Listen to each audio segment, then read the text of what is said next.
우리 출애굽기 9장 말씀을 통해서 재앙이 우리에게 말해주고 있는 것들이라는 제목으로 말씀을 나눠보려고 합니다.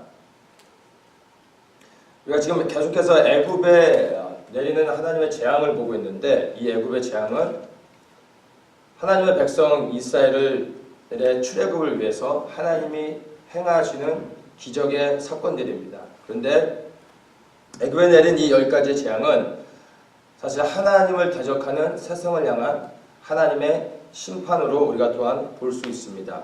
애굽은 바로 하나님을 대적하는 그 세상을 대표하는 그러한 세상의 적그리스도를 상징하는 것으로 우리가 볼 수 있습니다.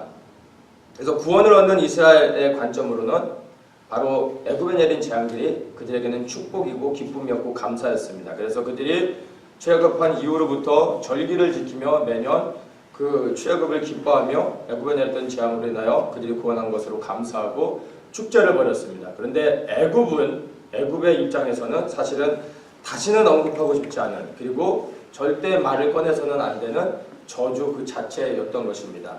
동일한 사건이었는데도 불구하고 하나님의 편에 선 자들에게는 그것이 구원을 얻는 축복된 사건이었고, 또한 반대로 하나님을 대적하는 편에 섰던 자들에게는 저주, 하나님의 심판이었던 것입니다. 동일한 사건이 보는 각도에 따라서 달라지는 것을 우리가 알 수 있습니다. 이렇게 애굽에 임한 재앙들을 단순히 역사적인 그 사실들만 가지고서 재앙이 어땠냐를 보는 것이 아니라 그 재앙을 보는 각도에 따라서 우리에게 주는 메시지가 있다는 것입니다. 그래서 이 다양한 관점으로 보면서 이 9장에 등장하는 재앙들을 통해서 이 시대 우리에게 주시는 하나님의 말씀이 무엇인지를 좀 보려고 합니다. 먼저 이제 9장에 등장하는 재앙들이 악질 재앙, 그리고 독종 재앙, 우박과 불의 재앙입니다. 먼저 이 세 가지의 재앙들을 좀 살펴보도록 하겠습니다.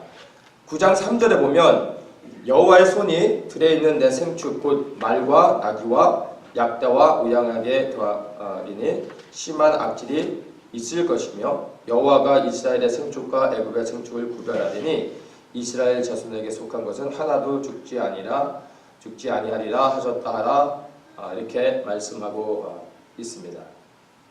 자, 이 악질 재앙은 동물에게 임한 전염병으로 우리가 이해를 하면 되는 것입니다. 지금 이 악질 재앙이 5번째 재앙인데 계속해서 처음부터 피재앙으로부터 해서 4번째 재앙이 지나왔습니다.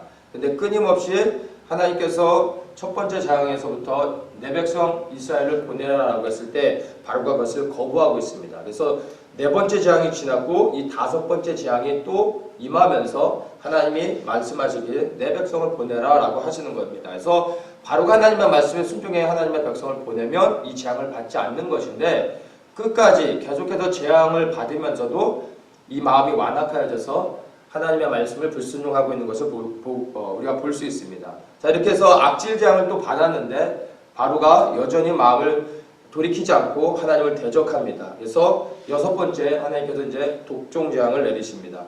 8절에 보면 여호와께서 모세와 아론에게 이르시되 너희는 풀무에 제 2원 금을 가지고 모세가 바로의 목전에서 하늘을 향하여 날리라. 그자가 애굽 온 땅의 티끌이 되어 애굽 온 땅의 사람과 짐승에게 붙어서 독종이 발하리라, 이렇게 말합니다. 자, 이 독종은 한마디로 얘기해서 사람에게 임하는 피부병, 종기라고 말할 수가 있는 것입니다. 이 악질 재앙이 이제 독종 재앙으로 바뀌는 것을 볼 수 있습니다. 이 악질 재앙과 독종 재앙이 이렇게 단독적으로 구별되어져서 독립적으로 임하는 재앙이 아니라 사실은 이게 하나님의 자연 질서 안에서 연결되어지는 것을 볼 수 있습니다. 하나님은 창조주이시기 때문에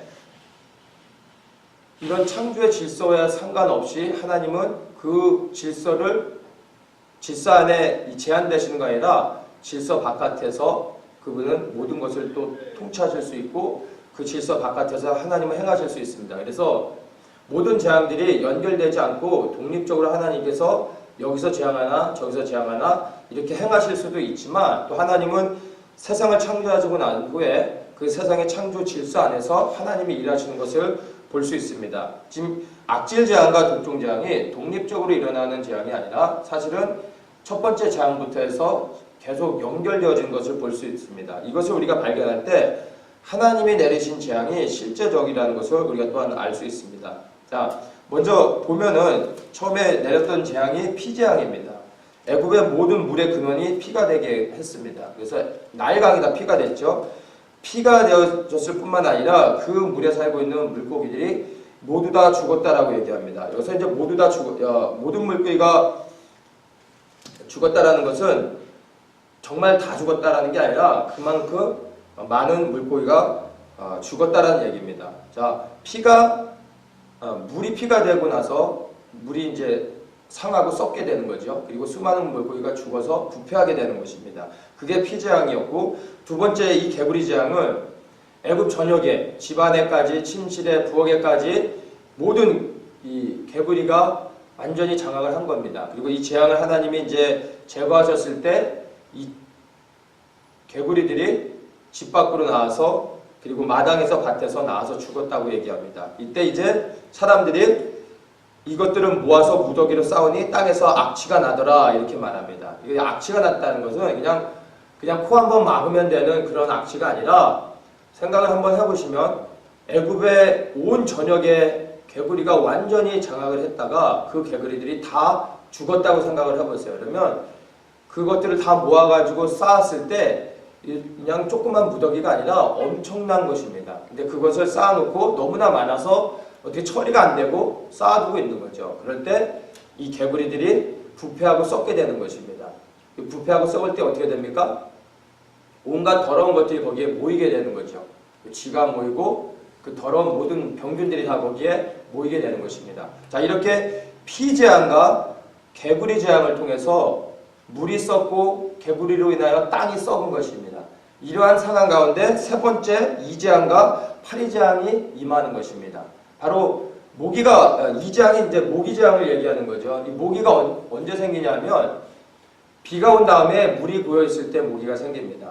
근데 지금 이 피재앙을 통해서 물이 썩어 있는 곳에 수많은 모기들이 생기는 거죠. 개구리가 죽어서 쌓여 있는 그 땅이 썩으면서 부패될 때 거기에 쥐가 모이고 파리가 들끓게 되는 것입니다. 그래서 바로 이 재앙과 파리 재앙은 첫 번째, 두 번째 재앙의 연속으로 자연스럽게 일어나는 자연 현상으로서 하나님이 재앙을 연결시키는 것을 볼 수 있습니다. 그렇게 피재앙과 개구리 재앙을 통해서 모기 재앙, 이 재앙과 파리 재앙을 하나님이 내리시고 바로 이것을 통해서 악질 재앙과 독종 재앙으로 연결되는 것을 볼 수 있습니다. 모기나 파리가 더러운 곳에 가서 이제 묻히고 난 다음에 모기는 또 이 짐승이나 더러운 것들 피를 빨아먹으면서 쥐들이나 이런 것들에도 가서 피를 빨죠. 그 다음에 그 모기가 가축들 짐승들에게 가서 또 피를 빱니다. 그렇게 해서 악질 재앙이 생기는 겁니다. 그리고 나서 이것들을 모기나 파리가 다시 사람들에게 전염시키는 것입니다. 그래서 짐승에게 임한 이 악질 재앙을 통해서 사람들에게 독종 재앙, 바로 종기가 생기는 이러한 재앙이 임하고 있음을 연속적으로 일어나는 것들을 우리가 볼 수 있는 것입니다. 자, 그렇게 된 다음에 일곱 번째 우박과 불의 재앙을 내리시는데 이 우박과 불의 재앙은 기존의 재앙하고 좀 다른 것을 우리가 볼 수 있습니다. 18절에 보면 내일 이맘때면 내가 중한 우박을 내리리니 애굽 개국 이래로 그 같은 것이 있지 않던 것이리라. 이제 보내어 내 생축과 내 들에 있는 것을 다 모으라. 사람이나 짐승이나 무리들에 있어서 집에 들어가지 않는 자에게는 우박이 그 위에 내리리니 그것들이 죽으리라 하셨다라 하시니라. 독종 재앙까지는 옵션이 아니라 그냥 맨도터리 그냥 필수였다고 우리가 설명을 한다면 우박과 불의 재앙은 옵션이었던 것입니다. 애굽에 살고 있는 애굽의 모든 사람들이 처음에 피재앙부터 해서 독종 재앙까지는 피할 길이 없었습니다. 애굽의 시민권을 가지고 애굽에 살고 있는 모든 사람은 다 받을 수밖에 없는 재앙이었습니다. 그런데 지금 이 우박의 재앙은 애굽 사람임에도 불구하고 하나님의 이 하신 말씀을 두려워해서 아, 내일 우박이 내리는구나, 정말 그것을 두려워하고 그 말씀을 믿어서 밖에 나가지 않았으면 이 재앙을 받지 않는 것입니다. 애굽 사람임에도 불구하고 하나님을 두려워하고 하나님의 말씀을 경홀히 여기지 않는 사람들은 이 재앙을 받지 않을 수 있었던 것입니다. 그런데 그럼에도 불구하고 여전히 독종재앙까지 해서 하나님의 행하시는 놀라운 그 능력을 경험하고서도 끝까지 하나님을 부인하고 믿지 않는 사람들은 밖에 나가서 하던 일대로 바깥에서 일을 하고 돌아다녔던 사람들은 이 우박과 불의 재앙으로 인해서 죽음을 맞이하게 되는 것입니다. 이것이 우박과 불의 재앙을 통해서 우리에게 보여주고 있는 것입니다. 이러한 애굽에 내린 재앙들이 바로 하나님을 믿고 주님의 재림을 사모하며 살아가고 있는 우리 이 시대에 주시는 의미들을 우리가 이 재앙들을 통해서 발견할 수 있어야 됩니다. 먼저 이 지금 9장에 나오는 이 재앙들을 묵상하다가 애굽에 내리는 이 재앙들이 계시록 15장에서 나오는 7 대접 재앙하고 굉장히 유사한 것을 발견하게 되었습니다. 계시록에 나오는 7 대접 재앙은 계시록에서 언급하는 마지막 재앙입니다. 이 마지막 재앙이 임하고 난 후에 예수님이 재림하십니다. 자, 이것이 애굽의 재앙과 어떻게 연결되냐면 애굽의 재앙이 지금 악질 재앙, 독종 재앙, 그 다음에 우박과 불의 재앙, 이것이 끝나고 나면 이제 메뚜기 재앙, 흑암 재앙, 그 다음에 장자를 치는 그 재앙, 재앙의 막바지를 향해서 달려가고 있는 것입니다. 재앙이 점점 가중되고 있고 급하게 이제 끝을 향해 달려가고 있는 것을 우리가 볼 수 있습니다. 애굽의 재앙이 끝을 향해 달려가고 있다는 것은요, 바로 이스라엘 백성에게는 출애굽의 시간이 다가오고 있다는 것입니다. 이스라엘 백성들에게 있어서 출애굽은 바로 구원을 상징하는 것입니다. 예수님이 7 대접 재앙을 통해서 그것을 끝으로 재림하셨던 것과 같이 이 애굽의 재앙들이 끝을 향해 가고 난 후에 이제 마지막 심판, 장자를 치는 생명을 제하는 그 심판을 통해 이스라엘 백성들이 출애굽을 하는 것입니다. 바로 구원을 경험하게 되는 것이죠. 그래서 이게 지금 7 대접 재앙과 출애굽의 재앙들이 이 유사성을 갖는 것을 우리가 볼 수 있습니다. 그렇다면 계시록의 7 대접 재앙이 구체적으로 뭔지를 잠깐 좀 보도록 하겠습니다. 우리 계시록 15장 말씀을 한번 보겠습니다.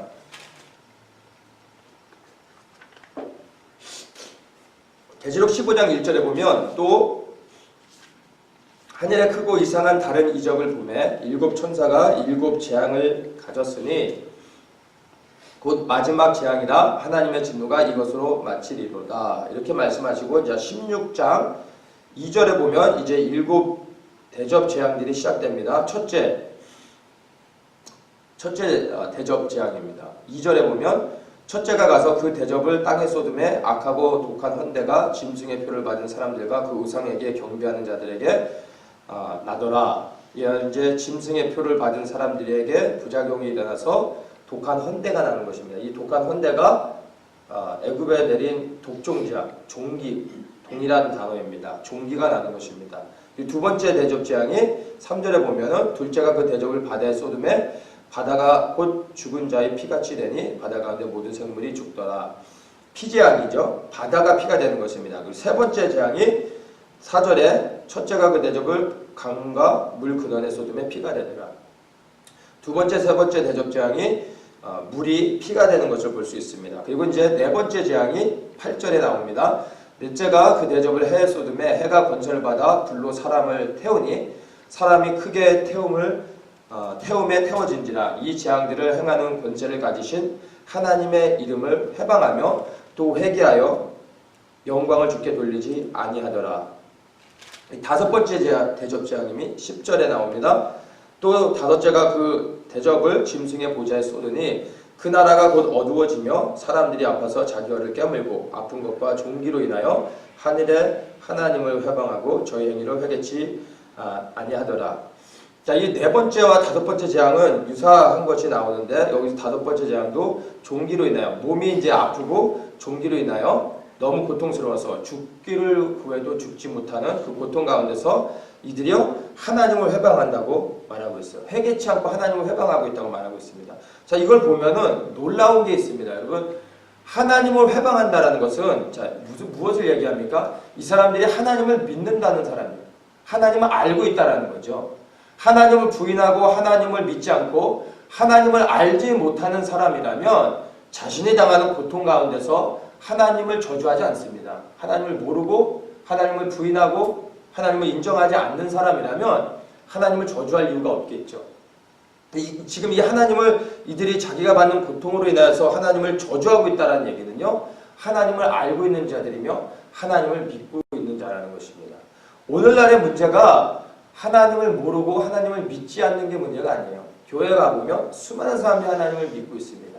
그리고 교회를 다니지 않는다 할지라도요. 다 하나님을 알고 있어요. 하나님의 존재를 또 인정합니다. 하나님을 믿어요. 예수님이 공생의 기간에 사역을 하실 때도 귀신들이 예수님 앞에 스스로 나와가지고 무릎을 꿇으면서 당신은 하나님의 거룩한 자입니다 라고 고백했어요. 그들이 예수님이 하나님이심을 알았어요. 믿었어요. 그런데 그 악한 영들은, 귀신들은 예수님을 하나님으로 섬기지 않았다라는 거예요. 그게 악한 영들의 문제인 거고, 오늘날 교회 다니면서 하나님을 믿는다고 하는 수많은 사람들의 문제인 것입니다. 하나님을 믿지 않는 게 문제가 아니라 하나님을 믿지만 하나님을 섬기지 않는 게 문제라는 거죠. 오늘날의 사람들이 하나님을 믿는 방법이 무엇입니까? 알라딘의 요술램프 그 지니 요정처럼 문질러서 나오면은 이거 해줘 저거 해줘 했을 때 그냥 들어주는 그런 하나님으로 믿고 싶은 거예요. 그리고 들어주지 않으면 하나님한테 삿대질하면서 나한테 이럴 수 있냐고 덤비는 것이 오늘날 하나님을 믿는 사람들의 대부분의 모습이라는 것을 우리가 부인할 수 없는 것입니다. 오늘날의 문제는 하나님을 믿지 않는 것이 문제가 아니라 하나님을 믿지만 하나님을 섬기지 않는 게 문제라는 것입니다. 이러한 고난과 고통과 내가 이해할 수 없는 해석되지 않는 아픔과 어려움이 내 삶 속에 있다 할지라도 그럼에도 불구하고 하나님을 찬양하며 하나님께 감사하고 하나님을 신뢰하며 여전히 내 믿음에 서서 하나님을 섬기는 사람들, 바로 이것이 오늘 이 시대 우리에게 정말 필요한 것이고 우리가 간절히 구해야 되는 믿음인 것입니다. 이렇게 네 번째 대접, 다섯 번째 대접은 바로 이렇게 하나님을 믿으면서도 하나님을 섬기지 않는 사람들에게 임하고 있는 것을 우리가 볼 수 있습니다. 여섯 번째 대접 재앙을 보면은 12절에 또 여섯째가 그 대접을 큰 강 유브라데 소돔에 강물이 말라서 동방에서 오는 왕들의 길이 예비되더라 하면서 개구리의 영이 이제 세상에 권세를 가진 임금들에게 들어가서 그들을 미혹하고 전쟁을 일으키는 것을 우리가 보게 됩니다. 그래서 이것은 미혹의 영입니다. 여섯 번째 대접 재앙은. 그 다음에 일곱 대접 재앙이 뭐냐면 이제 18절에 보면 번개와 음성들과 내성이 있고 또 큰 지진이 있어 어찌 큰지 사람이 땅에 있어오므로 이같이 큰 지진이 없었더라. 그러면서 20절에 각성도 없어지고 산악도 간데 없더라.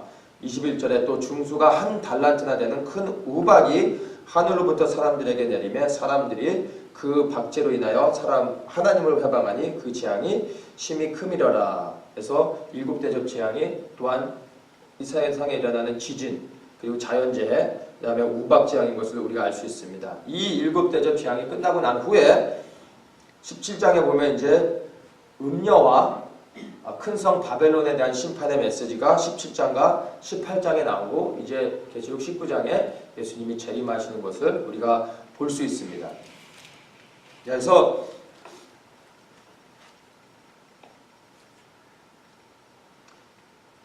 계시록의 이 재앙들을 볼 때 우리가 이 시대가 어떠한지를 우리가 분별할 수 있어야 되는 것입니다.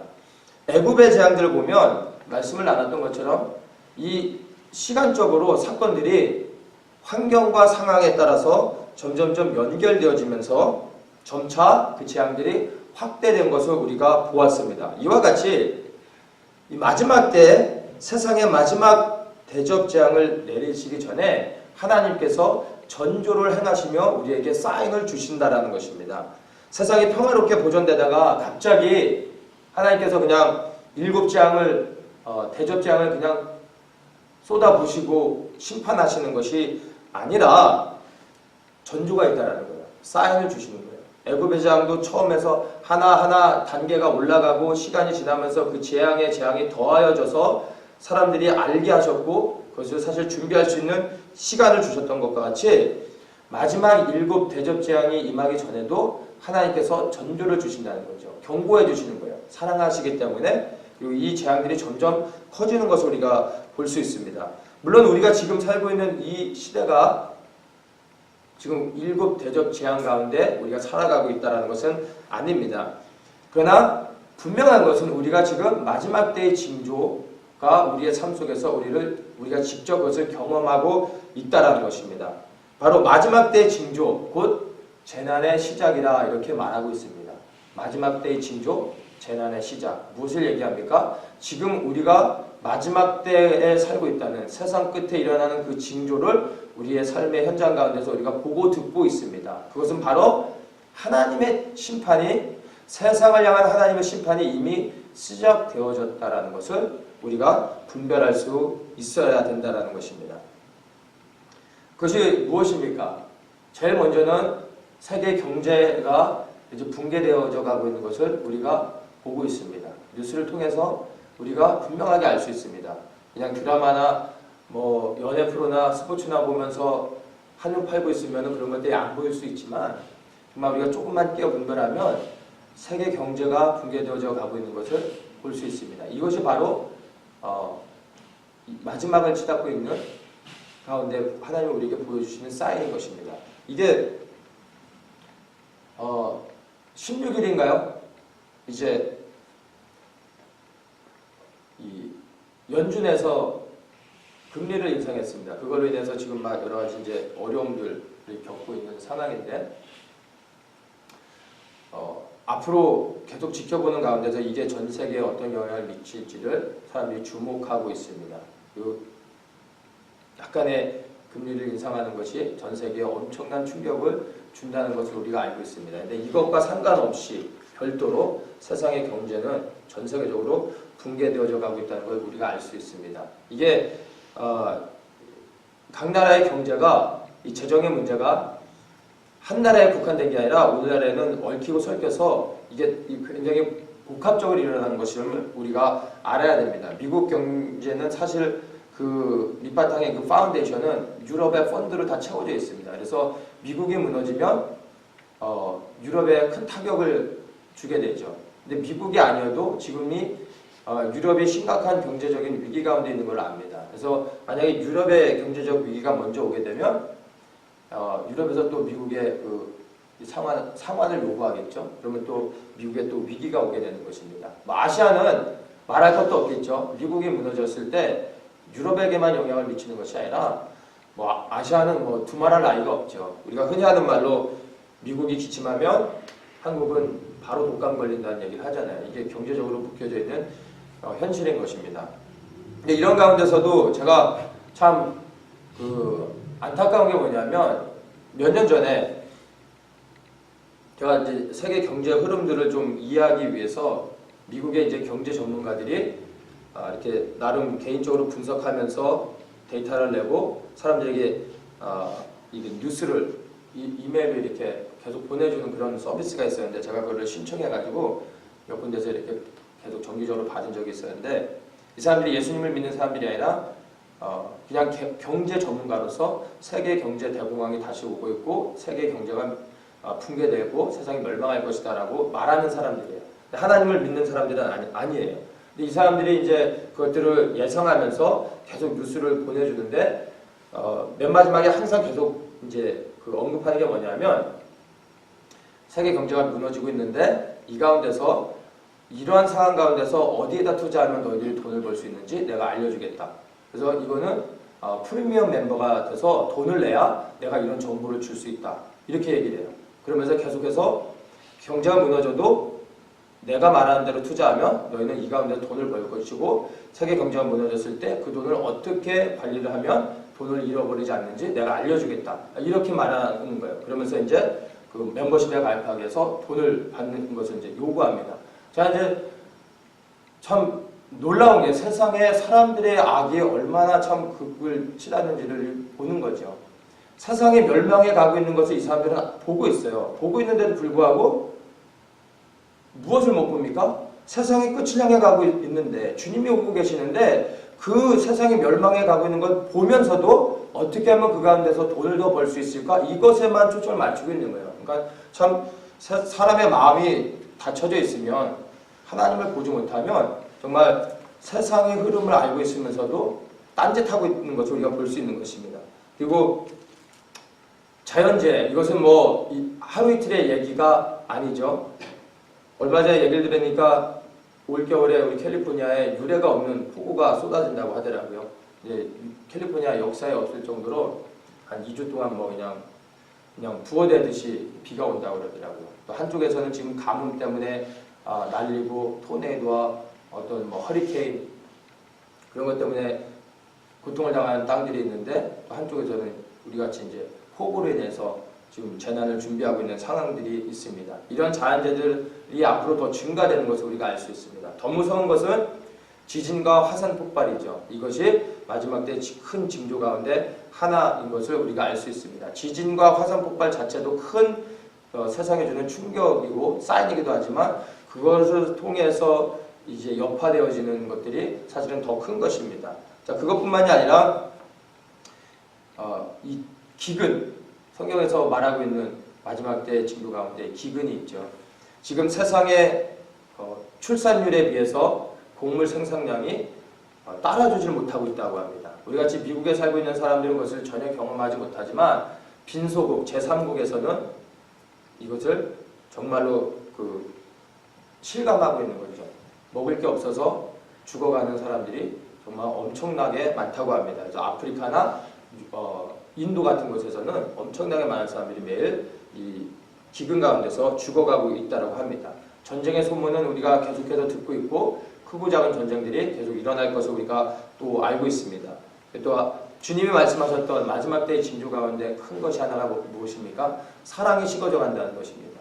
가정 안에서부터 사랑이 식어져가고 서로를 신뢰하지 못하고 미워하고 대적하고 넘겨주는 일이 있다고 말하고 있습니다. 자, 이러한 재앙들이 더욱더 앞으로 분명해지고 그리고 더욱더 가중된다는 것을 이미 우리가 말씀을 통해서 징조를 통해서 알고 있습니다. 이미 세상에 임한 이러한 재난, 재앙들, 심판을 통해서 우리가 이 시대를 지혜롭게 분별할 수 있어야 한다는 것입니다. 왜요? 준비되어야 하기 때문입니다. 우리가 세상을 분별할 수 있는 지혜를 얻어야 되는 단 하나의 이유는 준비하기 위한 것입니다. 무엇을 준비합니까? 예수님의 재림을 준비하기 위한 것입니다. 세상을 분별할 수 있는 지혜를 얻었음에도 불구하고 아무것도 하지 않고 있다면 그 사람은 정말 어리석은 사람이죠. 세상의 흐름을 우리가 지혜롭게 분별해야 되는 단 하나의 이유는 바로 이 세상의 그 끝을 향해 가고 있는 것을 보면서 예수님의 재림을 준비하기 위한 것입니다. 바로 우리가 어떻게 그러면 예수님의 재림을 준비하는 것입니까? 구체적으로 그 준비한다는 것이 무엇입니까? 악질과 독종재앙을 통해서 우리가 이 시대에 주님의 재림을 위해서 무엇을 어떻게 준비해야 되는지 말해주고 있습니다. 원래 이 독종재앙은 죽음에 이르는 재앙입니다.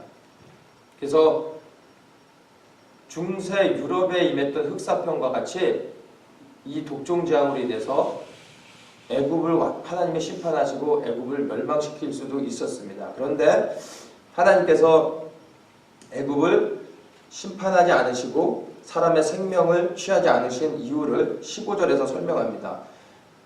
출애굽기 9장 15절에 보면 내가 손을 펴서 온역으로 너와 내 백성을 쳤다면 내가 세상에서 끊어졌을 것이나 내가 너를 세웠음은 나의 능력을 내게 보이고 내 이름이 온 천하에 전파되게 하려 하였음이니라. 이렇게 말씀하고 있습니다. 그래서 이 독종재앙은 사실 사람의 생명을 취하고 죽이는 그러한 재앙이었는데 하나님께서 하나님의 영광을 위해 사람의 생명을 취하지 않으신 것을 우리가 볼 수 있습니다. 자, 이렇게 피재앙과 개구리재앙을 통해서 이재앙과 파리재앙이 생겼고, 이재앙과 파리재앙을 통해서 악질재앙, 동물에게 전염병이 생기고 그 동물의 전염병이 이제 독종재앙, 사람에게까지 임해서 생명을 취하는 그런 재앙까지 이르게 되는 것을 우리가 볼 수 있습니다. 자, 이것을 통해서 우리가 알 수 있는 게 무엇입니까? 그 시작이 무엇입니까? 피재앙과 개구리재앙입니다. 무엇을 말해줍니까? 부패하고 썩은 곳에 온갖 더러운 것들이 모여지는 것입니다. 피재앙과 개구리재앙이 없었으면 이재앙과 파리재앙이 있지 않아요. 그러면 악질과 독종재앙도 없었던 거예요. 부패하고 썩은 곳에 더러운 것들이 모이고 쥐가 꼬이고 그 다음에 모기와 파리가 꼬입니다. 그리고 그것들이 동물과 사람들에게 전염시키는 거예요. 그래서 그 병을 주고 사람의 생명을 빼앗게 되는 것입니다. 생명을 잃어버리게 되는 것이죠. 자, 우리가 준비해야 되는 게 무엇입니까? 이것을 통해서 분별할 수 있는 것이요, 영적으로 우리에게 적용되어지는 것이 바로 거룩함입니다.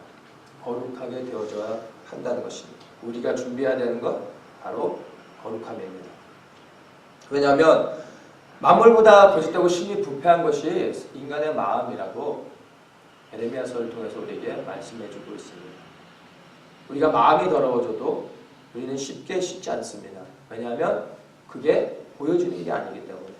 우리가 얼굴에 몸에 뭔가 더러워지면 우리는 그걸 즉시 씻습니다. 왜냐하면 보여지니까.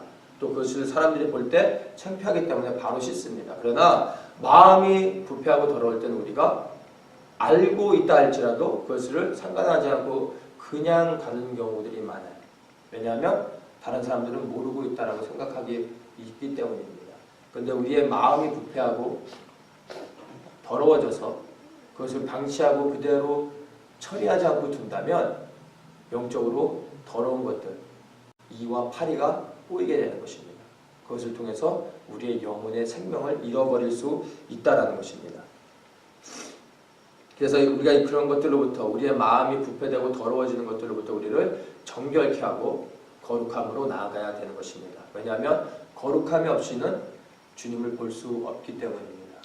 그것이 바로 히브리서에서 우리에게 말해주고 있는 것입니다. 거룩함이 없으면 주님 앞에 나아가지 못합니다. 구원을 받을 수 없다라는 것입니다. 여기서 거룩함에 대한 오해들이 있습니다. 사람들이 거룩을 생각할 때 거룩을 외모로 치장하는 경우들이 있어요. 옷을 잘 입고 깨끗이 씻고 그 다음에 향수를 뿌리는 게 거룩한 것이 아닙니다. 거룩은 무엇입니까?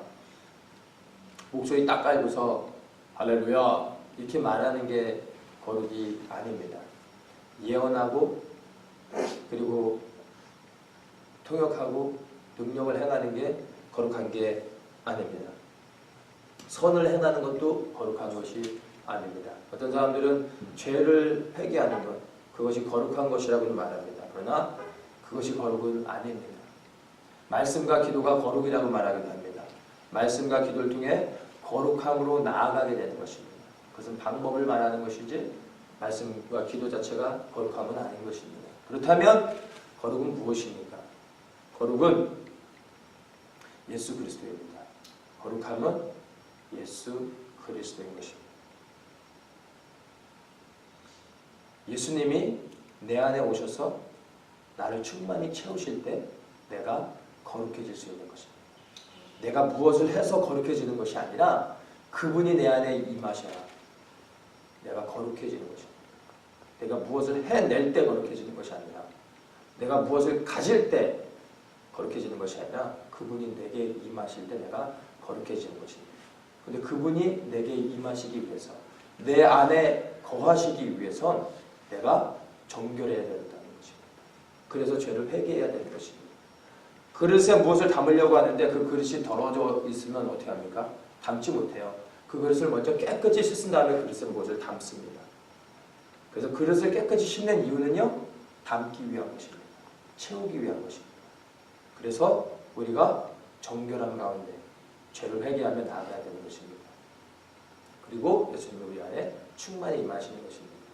예수님의 길을 예비했던 침례 요한이 했던 사역이 무엇입니까? 회개를 전파하는 일이었어요. 그리고 물세례를 줍니다. 회개를 전파하는 일이 그 사역의 전부였어요. 그리고 사람들이 그 앞에 나와서 회개합니다. 그리고 나서 예수님이 오시는 거예요. 회개한 사람들 가운데 예수님이 오셔서 그들을 만나주시고 그들 안에 거하십니다. 그들을 통치하기 시작하는 것입니다. 그것이 온전한 구원을 받는 그러한 일임을 우리가 볼 수 있습니다. 그래서 내 마음에 부패하고 상한 이 마음의 중심에 썩어지는 것들을 먼저 우리가 예수 어린 양 보혈 피로 제어해야 됩니다. 깨끗이 씻어내야 됩니다. 그런데 그 피로 씻어내는 것이 거룩하게 되는 것이 아닙니다. 깨끗이 씻어진 다음에 비로소 예수님을 초청하며 그분이 내 안에 임하시고 나를 통치하실 수 있도록 그분을 구하는 것입니다. 그럴 때 그분이 우리 안에 임하시고 우리 안에서 역사하시며 우리와 함께 거하시고 우리를 인도하실 때 세상 끝날 주님이 재림하시는 그날 우리가 하나님의 친백성으로서 그분을 기뻐하며 고개를 들고 그분을 예배하며 그분을 맞이할 수 있게 되는 것입니다. 그래서 이 재앙들을 통해서 우리가 분별할 수 있는 것이요 바로 거룩한 가운데 우리 안에 부패하고 더러운 것이 없는지 날마다 그것들을 돌아보며 그리고 그것들을 점검하며 하나님이 보여주실 때 즉각적으로 내 안에 있는 죄들을 쌓아두고 그것들이 썩게 냅두는 것이 아니라 예수 보혈의 피로 씻으며 정결케 하며 그리고 그 주님 앞에서 온전함으로 나아가고 이제 주님이 우리 안에 충만히 임하셔서 우리를 통치하고 다스릴 수 있도록 그렇게 우리를 준비해 나가야 되는 것입니다. 그것이 바로 거룩함에 나아가는 것입니다. 지금 이렇게 애굽에 임하는 재앙들을 통해서 우리에게 이 시대에 주신 하나님의 사인과 또 우리에게 해야 될 일들, 준비해야 될 것들, 보여주시는 것들을 통해서 우리가 정말로 지혜롭게 하나님이 우리에게 말씀하시는 것을 따라서 우리의 삶의 현장에서 한 걸음 한 걸음 이렇게 준비되어지며 그 부르심 가운데 나아가는 모든 성도님들 되시기를 예수님의 이름으로 축복합니다.